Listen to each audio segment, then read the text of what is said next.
Ассалаумағалейкум достар, сіздермен бірге мен Дако. Бұл сіздермен мод жаздыра алып ойнайтын боламыз. Міне біз осындай уже мод жаздырдық. Енді қазір іштеріне кіретін боламыз. Ал ендеше біз видеомызға кеттік. Міне достар, міне осындай бізде осындай постройка. Арғы жағында да қалалар бар. Міне өзім осы екеуін жаздыралым. Кейін сіздерге мына ішін көрсетейін. Алдын ала айтып қойын, лайк басып кетеміз достар. Менде уже дизлайк бар. Білмеймін кім басып жүрген.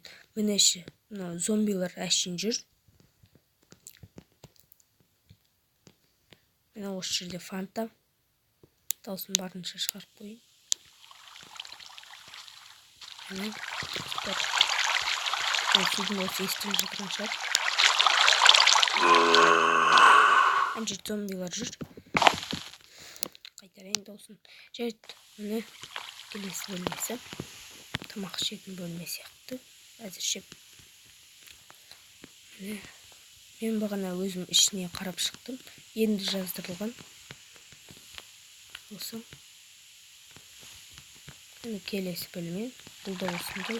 Ал екінші терезесінен өтейін. Бұл өте күшті. Екінші этажда өзінің терезесі бар.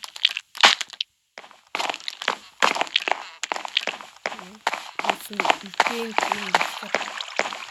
Сіздерге әлі Майнкрафттың қалай бөлімін көрсетсем де сіздерге қателеспесем ұнаған жоқ. Осы ұнайтын шығар. Криперлер ашын жүр, білейін. Достар қойғансып. Мен осындай телевизор маған сондай отыратын жерлер. Қараңыздар достар, мына осы жер ұнады. Былай кіретін жері достар. Жарайды осымен видеомызды аяқтайтын боламыз. Видео тым қысқа болды. Мына жерде обсидиан үшін осындай өте кең. Бір нәрсе түсірсем болады. Кедейдің байға тікпейтін өмірі. Жарайды достар, міне осындай біз үй. Осындай мод. Міне қараңыздар. Өзім істеген жоқпын, жаздыралым. Міне осындай. Уж бұлтқа жақын. Аны келесі ғой. Міне достар, енді біз видеомызды аяқтайтын боламыз. Каналға жазылып кетеміз. Ал ендеше біз видеомызды аяқтаймыз.